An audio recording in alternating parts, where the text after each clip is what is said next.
Welcome to Building Birmingham Together, a show about Birmingham's business leaders, successes, failures, and lessons learned to encourage you to remember that dreaming is free, but the hustle is sold separately. I'm your host, Kim Lee, founder and CEO of Forge.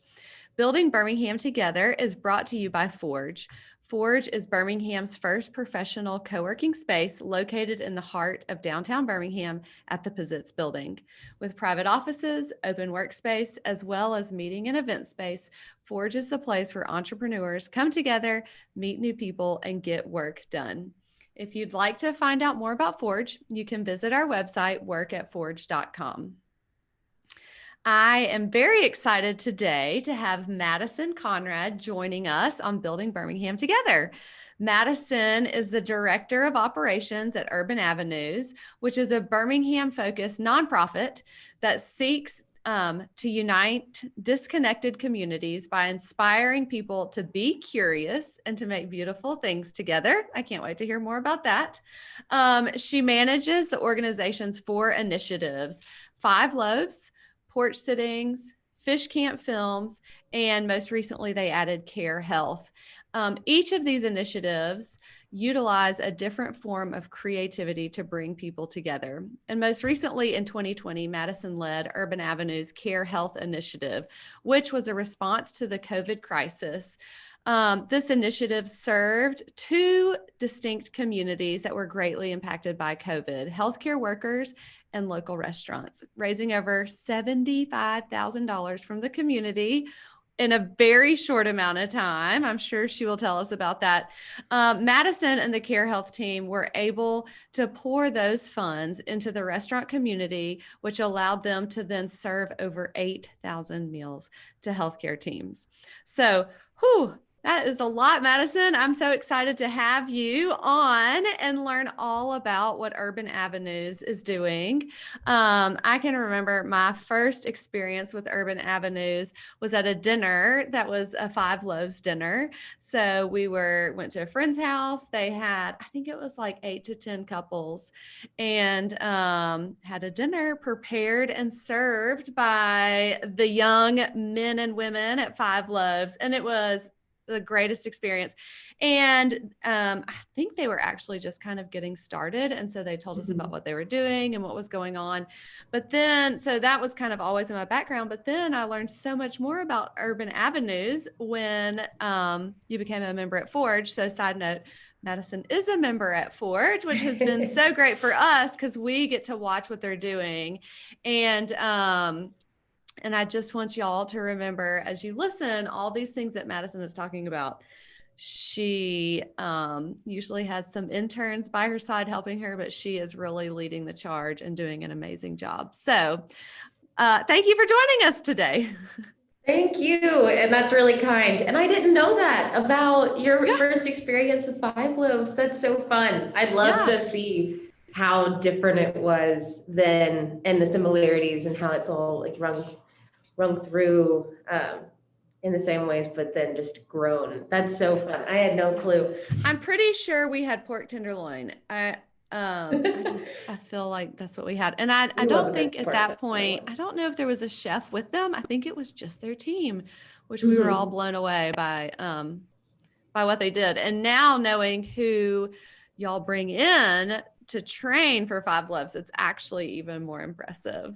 But before we get into Urban Avenues and what you're doing with them and just your experience as a leader, I'd love to hear just a little bit about your background and how that weaves into your passion with what's going on at Urban Avenues. Yeah, well, and it's only fitting that we started the conversation talking about 5 Loaves because that is the area that really got me into Urban Avenues in the first place. Because I'm from Tennessee, so I grew up just north of Nashville and grew up in my family's restaurant. So loved always being around food, saw the communities that could come together, just the power that it has is a big cultural identifier, and then also as a place for people to just come together. And so I loved the relationships I was able to form in that. So that was kind of my background. Then I moved to Birmingham to go to school, had my own personal passions of wanting to figure out how to utilize business as a way to really love people in deeper ways beyond the bottom line. And not that the bottom line isn't great and that you can't do great things with it, but how to really love people well in the product or service that you're doing too. So, okay, I'm going to interrupt you really fast. So Do you it. came to college with that vision or that idea, not vision, but that idea that you wanted to use Kind of. business. I don't think I could fully vocalize it at that Yeah. point, but that was what I wanted. Like, and it took me a little way to figure out exactly how that looked. And then Samford was where I went to school. They had a social entrepreneurship program to where finally I could say, like, that's it. That's what I've been trying to think about, but Yeah. didn't realize that that was how it looked. But yeah, those were the kind of things, because I'd seen how, my family had done business, and I just always felt like that was a way that I could see myself tapping into places, or like in a career, but yeah, it wasn't as vocalized going Yeah, to college I as know. I've been So, able to because articulate now. my next question was if you had any idea like what that would look like, or you just thought, I want to do this, but I don't know how it's going to Mhm. look.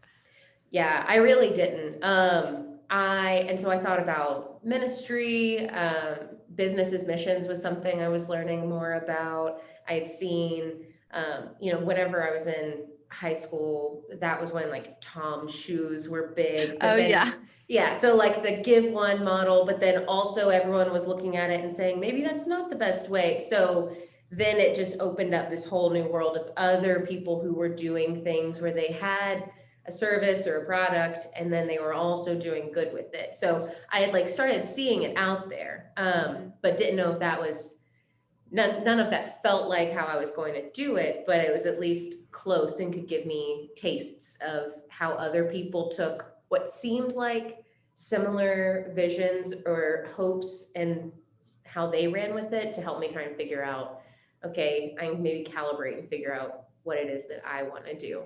But everyone grows up and then you still don't know what you want to I do, know. Absolutely. Oh man. Well, so now you've graduated from Sanford, a degree in social entrepreneurship. How tell us about what led you to Urban Avenues. Yeah, so when I graduated, I got to work with this organization called Praxis for a summer. Went to Dallas, worked for an organization there that had this community development structure that really worked with women, created jewelry and different products that they were using to help build up economies. So I worked with them for a little bit, just an apprenticeship. I mean, honestly, it was just there to ask questions and see how things went. And so it was very quick, but loved what I was able to learn at that organization. And then through Praxis, the group that had sent me, and there were other recent grads who were trying to ask the same questions that I was. And then came back and did healthcare recruiting for 3 years. While I was at Samford, worked with Urban Avenues. That's where I first got familiar with them. One of my classes connected us with local organizations that had projects we could work on. So then, whenever our class had a big capstone project, it wasn't just going to, be made and then nothing happened. It could actually go towards some good. Right. Which looking back, it's very generous of them to even let us do that, because, you learn so much once you get out, but that I realized I was trying to fake it till I made it there. Absolutely. Yeah, but so Urban Avenues was one of the organizations, and John Langford, who was the founder, came and spoke to all of us, told us kind of what the vision was. They'd already been around for a few years, but had this dream of a film and photography program that helped students be able to utilize creativity as a means of sharing their stories and the stories of their communities. So some other students and I worked on a business plan for him, and I was just kind of the point person. And so John and I just struck up a great relationship. He became my mentor, and he had the nonprofit Urban Avenues that he had founded and was the director of. And then he also had a healthcare recruiting firm. And so it was all these more the business admin side of, giant healthcare specialty companies and, all across. And so whenever I had come back from that internship, he, he had welcomed me into the recruiting firm, which at that point, I didn't know much about healthcare or recruiting, but I knew that I probably should stick with the really good mentor, that was the more Right. important thing. And I've seen how that just played out so much. So learned a ton in that recruiting firm and the relationships that I formed with the coworkers there, and still got to be a part of Urban Avenues as a volunteer, which was so great. And just loved getting to be a part of Five Loaves, helping them with, even just being an extra set of hands at an event or like a dinner that you went to. And then about 3 years into the recruiting job, I just asked John, and I asked him probably pretty repeatedly through my time recruiting too. But this last time, I was like, God, please let me work for Urban Avenues. And he said yes. So he and his wife have been praying about the concept of having me come over full time to Urban Avenues. And so that was 2.5 years ago that I got to make the switch over. And so my first focus was just Five Loaves and growing it up. There had been so many people who had worked, with the organization in different ways that had paved great paths. And then I just got to try and help keep it moving and growing a little bit deeper. And then as it just progressed on, I just kind of kept saying, you mind if I work over there with that too? And what about that? And so then I had fish camp and porch sittings and then CareHealth this year too. So I just keep trying to take things and, That's right. and adding Well, to before we get into what those things are, I would love for you to share a little bit about the mission of Urban Avenues. And I love how you talk about, I'm looking for where I wrote it down so I say it the right way. But how you desire to connect disconnected communities through inspiring, I'm saying it, but I want you to go into it, through inspiring people to be curious and making beautiful things together. When you told me that, when we were talking earlier, I just thought, that was so great. So can you just go into a little bit more about the mission and vision of Urban Avenues and then how it plays into those initiatives that y'all are leading? Yeah, the mission and the way that they've played it out in the city for the past, I guess, 5 years or so, has always rung true to that same idea of, be curious and make beautiful things and how to bring people together. It all plays out a little differently in the different initiatives, and just as the culture of Birmingham and even the United States continue to go in waves and shift. And so, but it started off with just the general belief that we all have an inherent dignity and are deserving of respect. So regardless of what the differences may be between me and you or whoever, if it's race, if it's socioeconomics, if it's geography, which Birmingham has such a unique geographic landscape, and it ties into so much too that you see of other divides of socioeconomics and race. And so if we really address that and we put it face forward and try to attack it, then what can happen if we break down those barriers and go over the mountain and have these conversations where we all realize we're part of the same city. We all have so much more in common than we probably have different. And so if we just approach with that curiosity and the recognition of the beauty that we each have the opportunity to create, and then that's just kind of instilled in each of us, then Birmingham and Alabama and the country will be better for it. And so the creativity pieces kind of came through just with listening to what the city has and what it really loves. So like food, obviously, we're part of the South.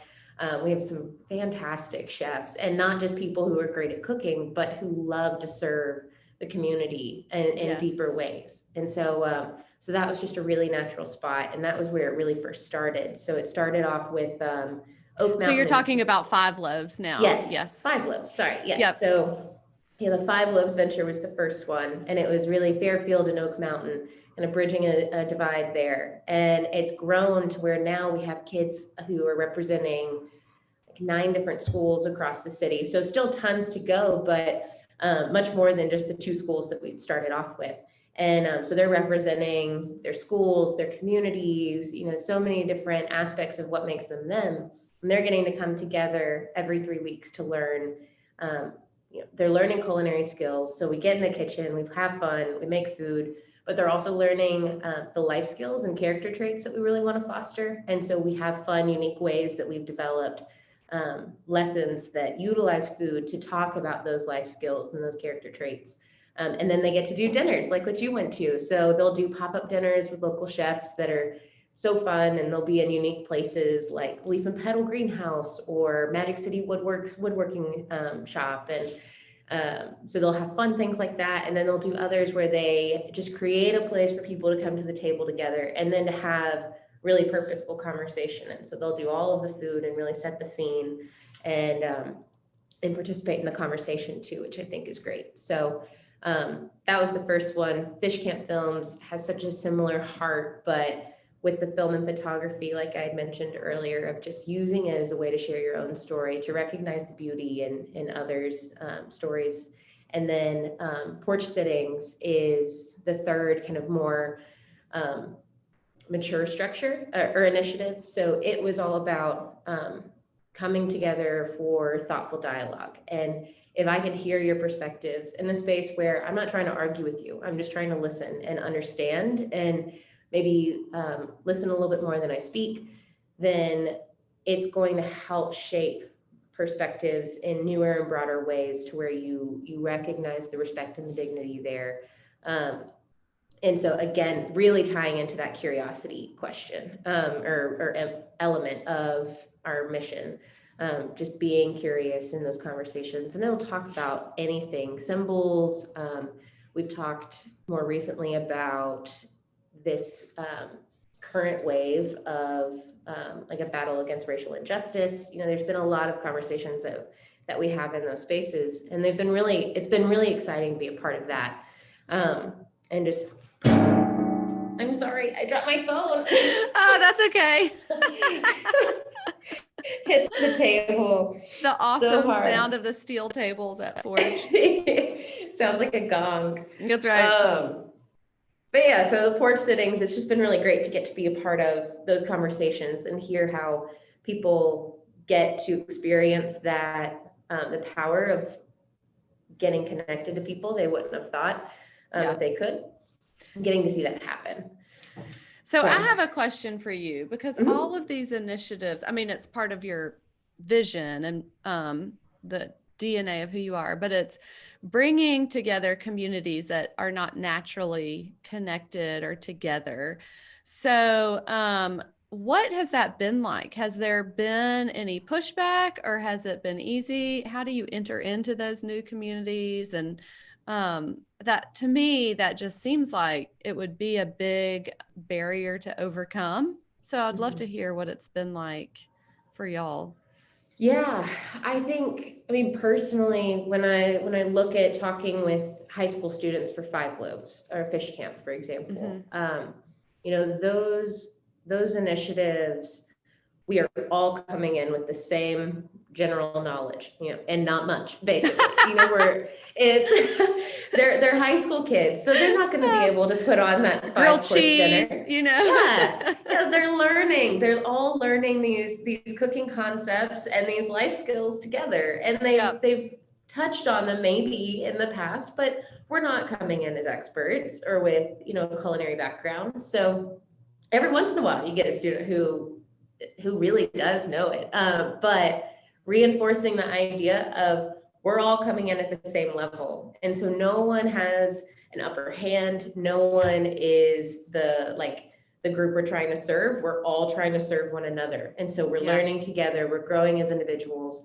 And so I think reinforcing that idea has been really, really crucial to prevent any pushback, because you've got, if you're trying to say that you're trying, if we focus solely on race, then there's so much background in that conversation, that, and so much hurt that's existed there, that it's just, and it's a valuable conversation, we have that, but there's also so many other pieces that of a human that we want to address as well. And so just empowering all of them to recognize that they're coming in with the exact same level of, you know, skill or experience in the kitchen, but then also they have their own unique bringings. Regardless of where they're from, they're all still individuals, and we want to be able to encourage them, to push them towards becoming better versions of themselves, because we all want to be challenged by people we love to be better than ourselves, or better versions of ourselves. And we should also feel the call to do that too with the people that we love. So I think that's been a really critical piece. And as far as just general like pushback, I really can't think of any instances that I've felt it, because so often, I think especially now, we've noticed just how crucial that is. And so it's been interesting, whenever I said earlier, I'd love to see how it's different from when you had first experienced Five Loaves, because the world feels very different. But the wisdom that the original group of people that started Urban Avenues, they saw it when it was kind of in the shadows of Birmingham, and it was there, but now it's just kind of in the light everywhere of, we got to understand how to respect people who have different beliefs or backgrounds than us. And so it's been interesting to see how it's grown and just how necessary it is for this work.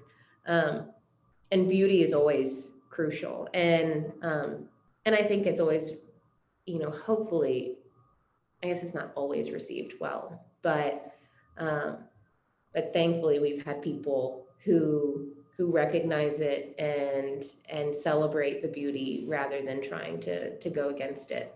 Mm-hmm.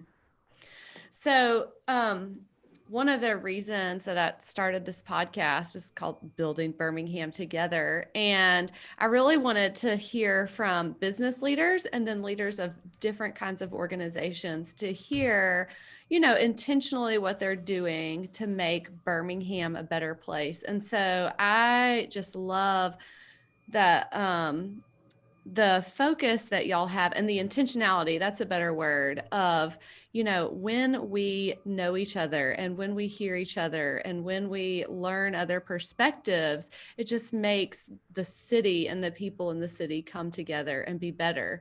And, naturally, those kind of conversations and those kind of relationships may not happen geographically, where you work, where you went to school. Like, you have to be very intentional about creating those kinds of relationships so you can hear the stories and you can know the perspectives.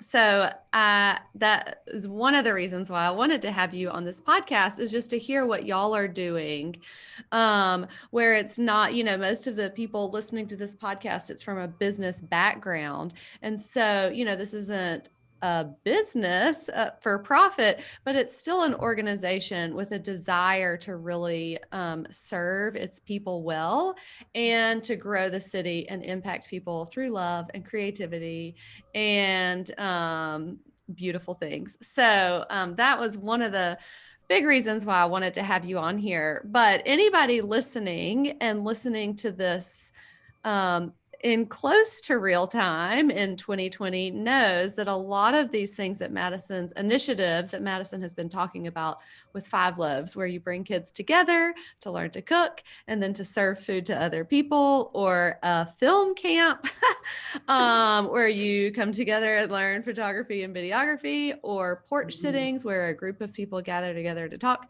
have been majorly disrupted. So I know that you have shifted those initiatives, but I would really love to hear, or for you to share, what y'all have done with CareHealth, because it's really been amazing to watch how you've served two communities. Mm-hmm. Yeah. And so to, I guess, very briefly talk about the pivot for the others, pretty much the answer was Zoom. That's like the quickest answer for all of it. We just Oh, had to make everything go to virtual classrooms. And so that went, and people have been used to it, and it's something that you can't really choose. It's either yep. don't have it or have it over Zoom. So people have responded to that well. The biggest transition was CareHealth. And so it was right as everything was shutting down. Um, and Alabama was a little bit behind, like the New Yorks, and, it kind of made its way further south. And so we weren't quite shut down, I think, as early as some other places.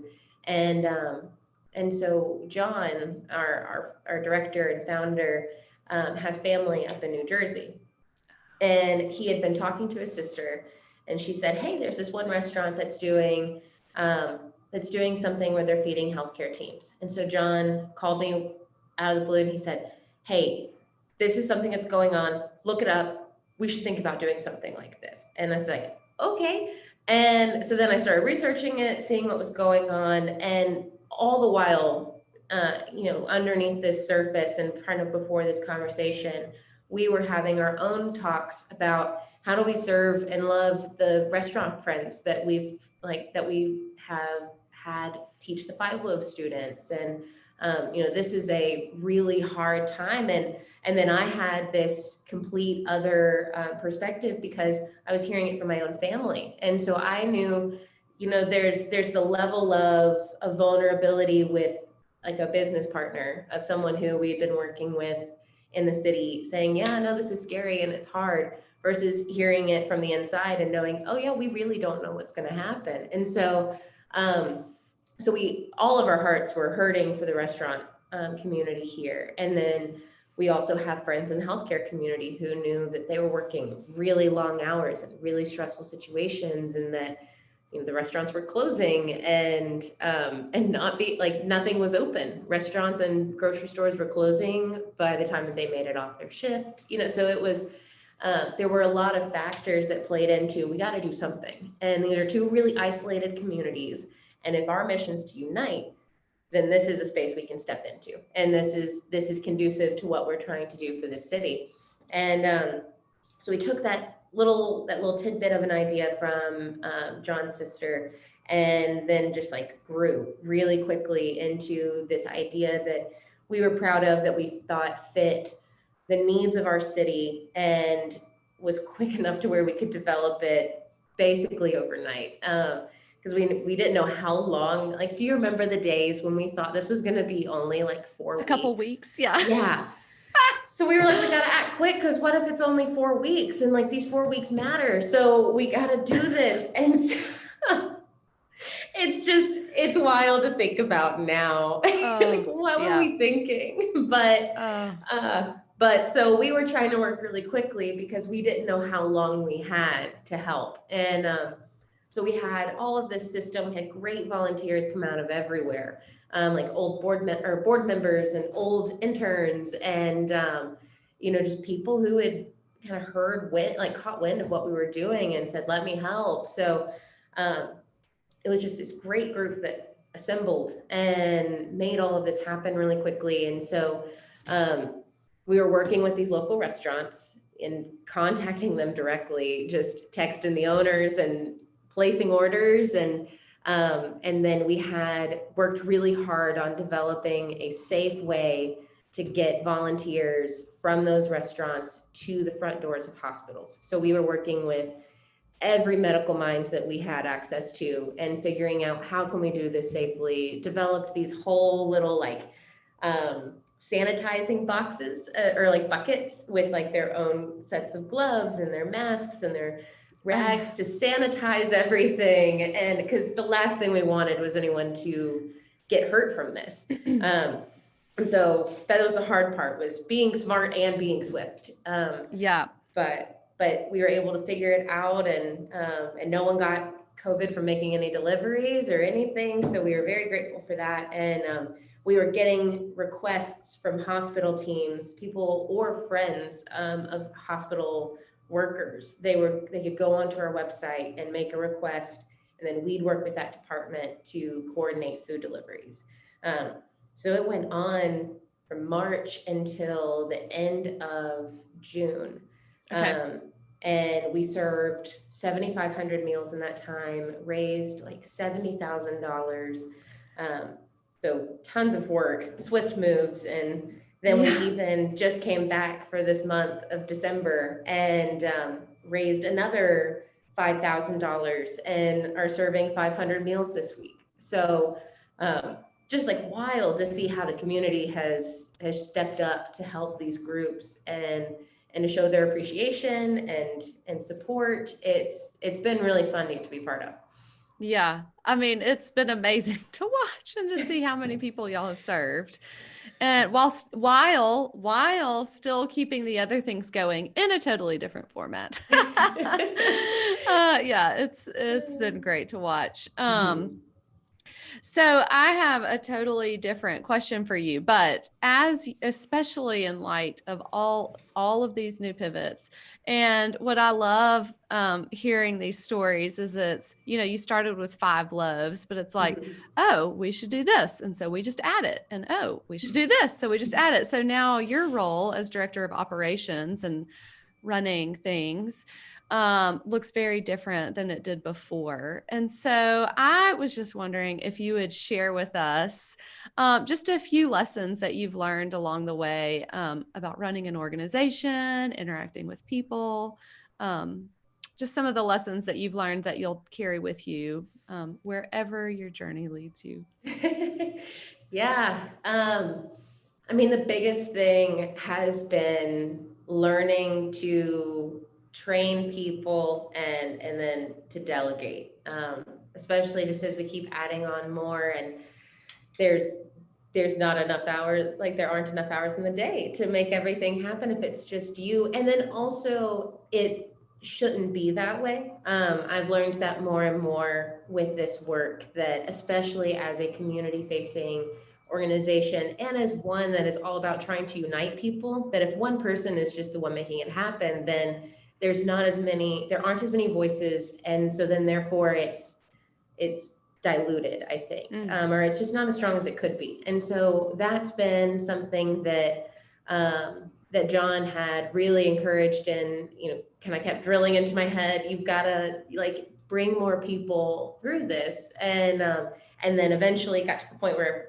it was great that we kind of started developing that because we needed them. Yeah. And so we've really utilized interns, and that's partially because of just the size of our organization. And then I think also kind of tying into what we've been doing with high school students and young adults with 5 Loaves and Fish Camp, empowering them and giving them confidence to really make positive changes in their community. And so it's been really great to get to see these students who are recent grads or, in their last few years of college get to leave their time with Urban Avenues feeling like they've really made a difference. I love getting to see that. And then just seeing how they continue to be a part of the organization. So I think that delegation and leading them in ways to where they can feel empowered and that they've really contributed has been a big lesson for me, just as we keep moving. And then I've also, I've learned that it's been really important to listen first and to ask good questions. And so I think that recruiting experience helped a lot in that way, because that was all that I did all day, was just ask questions and try to ask good ones, because you're trying to really figure out how someone works and how they think. And so I've seen how that's been really crucial for this job too, that if you're really trying to help people, then find out what they really need first. Don't listen and observe before you just try and throw something and say, you need this, trust me. Right. So that's been a big one. It was very quick, but for CareHealth, for example, as we were developing that model, it was completely structured by the questions that we were asking everybody, because particularly with CareHealth, there was so much happening and so much stress everywhere that we were reminded more than ever that we are meant to be a contribution, not a stress, like an extra point of stress. So it was figuring out can I really call you? Like, you're owning this restaurant. Can I, like, is there anyone else that I can call to not put this on you? Or to make this easier for you in any way? Or, just figuring out for volunteers, how can we really make this easiest for you and make you feel safe? And so it was a lot of asking questions first.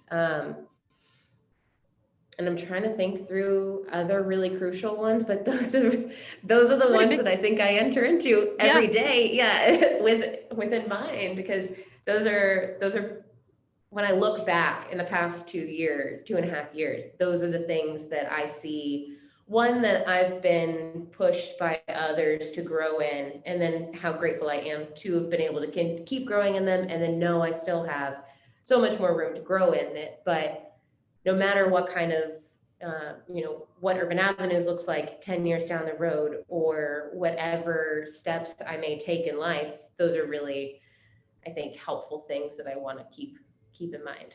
Yep. Okay, I have a few rapid fire questions for you to end our time. Okay. Okay, so tell me, what are like your top 1 or 2 books that you love and have impacted the way that you work? Oh gosh. I didn't warn you of these questions. No. Oh, it's okay if there's not one. No, I think, well, I mean, obviously some of the things that like shaped my mind of how to not just assume that I know the best way. I mean, the Walking with the Poor by Bryant Myers, and The When Helping Hurts, books like that push you to think beyond, I know what's best, and therefore I'm going to do this, and I'm going to be altruistic. I think those are pretty impactful ones. And I'm in the middle of reading, it's called The Art of Gathering. And so I haven't fully finished it yet, but I can see how much it's going to help, and just really shaping the ways, because it's so much more than just trying to plan an event. It's really, it's so much service oriented, and thinking through like every detail. So it's been a really interesting one, but good. Yeah, I do bad, and I'm realizing I'm bad at rapid fire questions, because 1, I ramble, and 2, my mind freezes up and I can't think about any book I've ever read. Mine does too. Yeah. Okay, one more. So obviously, besides Building Birmingham Together, what podcast do you like to listen to? Well, and their recent Forge tenants, members, Forge members. Yeah. But so Kelsey had recommended it, the Bible Bench. I think it's so much fun. I love the narrative that they're adding to real narrative, but that, it's great. It's lighthearted, but I feel like I still learn things. So I love that. And then I'm still not like thinking about other podcasts. I freeze on the spot, but that's the first one that comes to my mind. That's a great one. Yeah, that's a good one. They're great. Well, Madison, thank you so much for joining us today. We're going to put more contact info in our show notes, but if you would like to learn more about Urban Avenues and all the initiatives that they have, you can visit their website at urbanavenues.com, and they'll have all the information about Five Loaves, Fish Film, porch sittings, and now CareHealth. And it's a great way, if you follow along with them on Instagram or social media, to see how you might be able to be involved. So I'm sure there's a way on the website to be able to say you're interested, but following along on social media will really keep you up to date with current ways that you can be involved. So definitely check out their website and follow along with them to see how you could be a part of their journey. So thank you for joining us today. And thank you to Forge for bringing us this podcast today. If you are tired of working from home and looking for a professional place to work to get work done, Forge is your solution. You can visit workatforge.com to schedule your tour today. Thank you. So